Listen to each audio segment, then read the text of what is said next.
Hello, everyone. I hope you are doing well wherever you are on the continent and in the diaspora. Tanzania launched its first high-speed rail or electric train within the country, and of course, many are saying this is the first electric train, passenger electric train in East Africa. We have other countries on the African continent which have this kind of infrastructure. Thank you very much for being part of the platform. Let me share what happened a few days ago, of course, regarding this important infrastructure which Tanzania has launched on the African continent. Now, this electric train which was launched is a continuation from what we are seeing is a continuation of the original rail that was launched in June. Now, the train that was launched is going to move from a place called Morogoro to Dodoma. That is the one which was launched and is about 258.2 kilometers.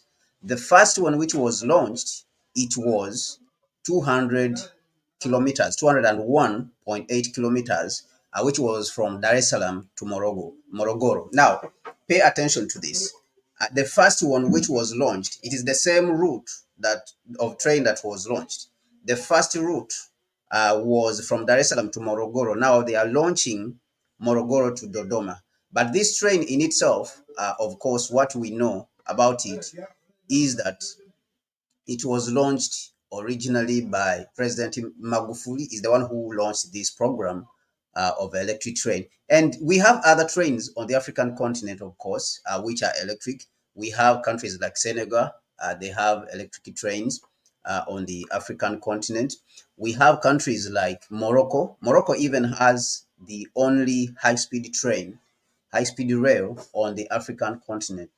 For those of you who want to know about high-speed train, uh, high-speed trains actually start from around 160 kilometers and they go all the way to 350 kilometers per hour. 160 kilometers per hour to 360, 350 kilometers per hour, and going upwards, of course. We know the maglev trains, which are present in China also, and we know some maglev trains, of course, which are present in in Japan. Now, this infrastructure is very important. Why? Because it's going to help the country to cut the distance which took by road, moving, for example, from Dar es Salaam to Dodoma. The distance was about, would take about 8 hours. Now, right now, the distance is going to take only 3 hours and 30 minutes on rail. On road, the same distance, which is around 460 kilometers, took a time of 8 hours if you are using a bus, but right now it's going to take about 3 hours. And of course, this is a very important infrastructure, and we need to celebrate together with Tanzania. They have built a standard gauge rail. Okay, they have built a standard gauge rail, but basically, standard gauge rail means it is a modern on which even high speed trains can be able to run when you look at it, critically. So construction, as you are seeing, was originally launched by President Magufuli in 2018 with a ceremony, in Dodoma. Now, why is this rail also important? Once again, if I may go back, the rail is important due to the person who launched it, especially President Magufuli. And we know that we spoke about Tanzania a few days ago when it came to the port, the fact that Tanzania is selling its port. It's one of the most important ports which handles more than 80% of its cargo and containers to we said, of course, it's sold. Of course, regardless of how you look at it, they may say leasing for 30 years, which may be unacceptable to a certain level. But the port was leased to an Indian man called Adani. And of course, it's the same Adani who is, taking over or attempting to take over at the airport of the Jomo Kenyatta International Airport in Kenya.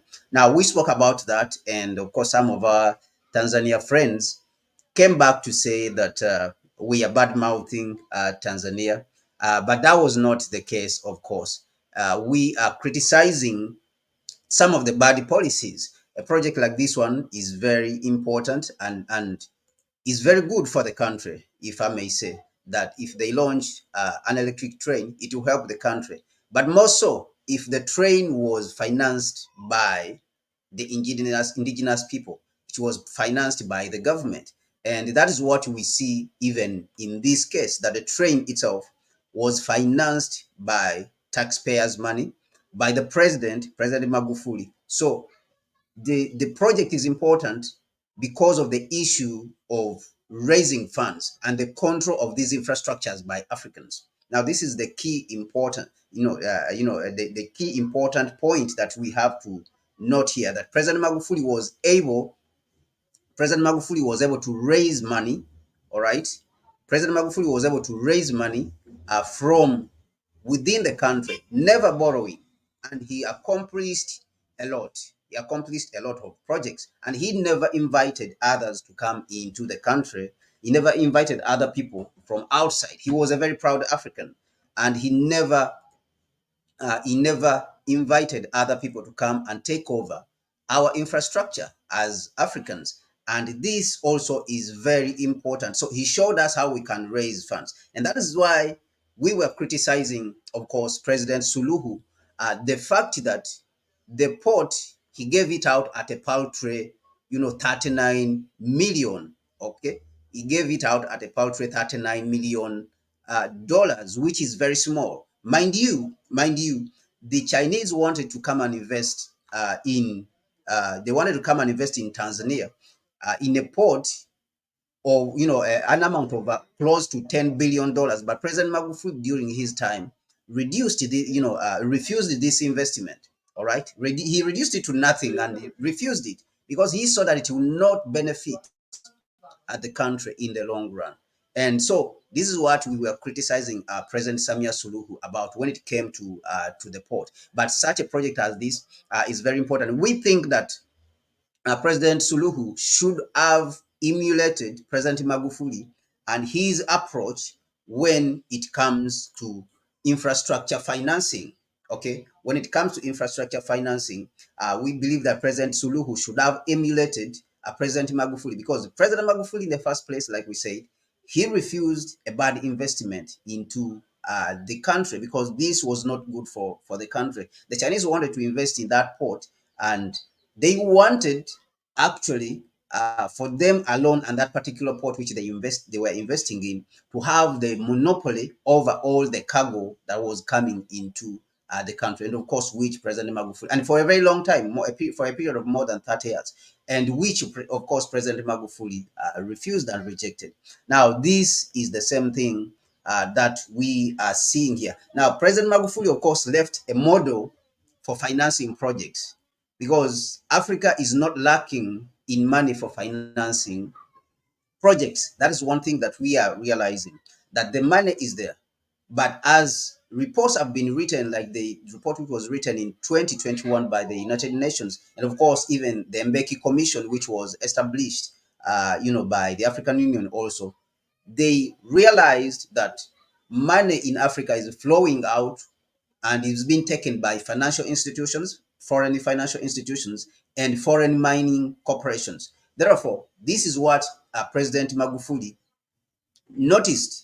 President Magufuli noticed this anomaly and sought, of course, to correct it. President Magufuli said that we cannot allow this kind of thing to continue within our continent. So he came and took over some of the mines from these companies. Actually, did not necessarily take over, but he showed them that they have to pay taxes. Many of the companies were not paying taxes to the government, which was very, unfortunate, and he had to stop this. Now, the other thing which President Magufuli did in Tanzania is that he took shares within these mining companies, especially when it comes to gold.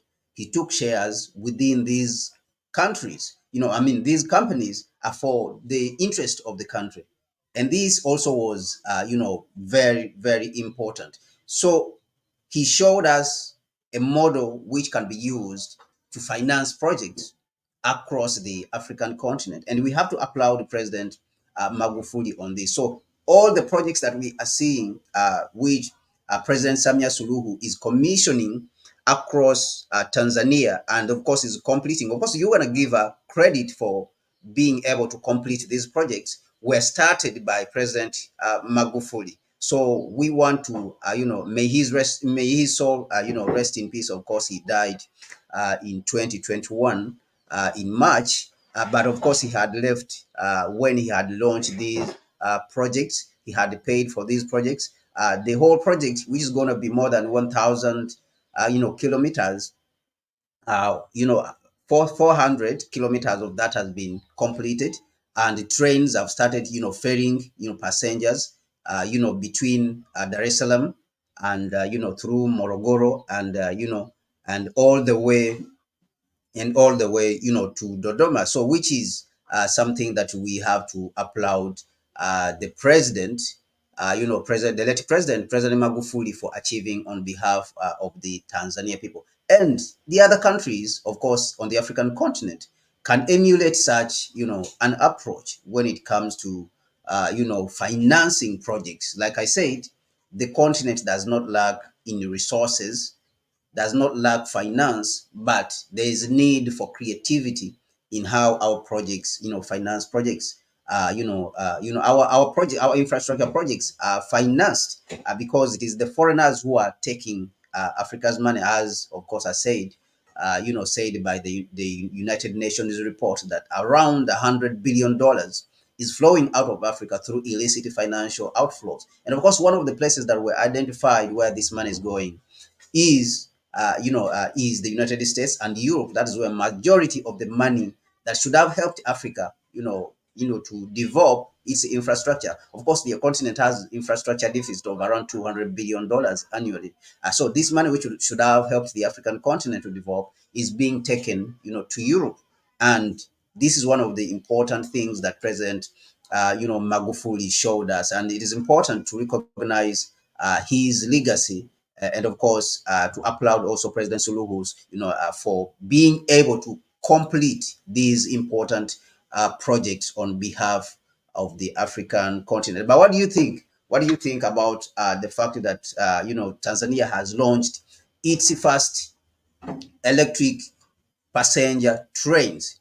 Okay, it has launched its first electric passenger trains on the within the East African region. Like I said, Tanzania, Senegal, Ethiopia, and Morocco, and South Africa already have some electric trains. And this train, actually, it is proposed that it would extend all the way to Burundi, from through Rwanda, and then also to Burundi, to be able to transport passengers and also transport cargo and other minerals within the East African region.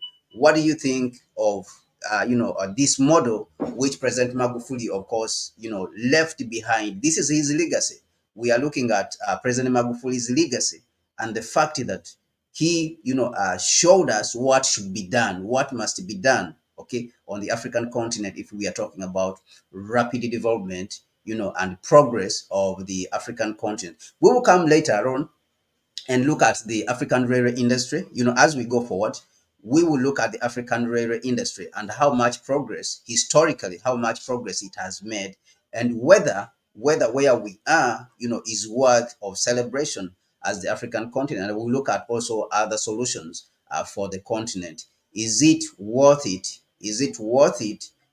Even to construct, an intercontinental railway platform. So all these, we will look at them, later on. Put your comments, your suggestions in the comment section and contribute to this discussion. What do you think of the fact that Tanzania has launched its own electric train, whereby the passengers will be able to hop in, and of course it was constructed. The trains themselves were built in Korea, and it is about 90 trains. I think 96 trains which were bought before President Magufuli died. Now, what do you think about the fact that Tanzania has launched its electric train? And of course, a lot of other African countries, a lot of East African countries are making progress in that direction. Even though some of them they don't have electric trains, but they do have at least diesel multiple units. They have diesel multiple units which are being used on the standard gauge rail, because it is important to look at the gauge rail because it can take different types of trains, including diesel multiple units and also electric multiple units, which Tanzania right now is operating. And of course, this is modernization of the country. When we are talking about modernization of nations, this is it. This is what we are supposed to be looking at. Now, is this good for all the African continent? All right, so you put your suggestions in the comment section and we'll continue to have discussion on this. And like I said, we'll do an extended version of this discussion regarding the African railway industry with Mahlet later on, maybe tomorrow or today, depending on how it is convenient. So I want to thank you very much for being part of the broadcast. See you next time.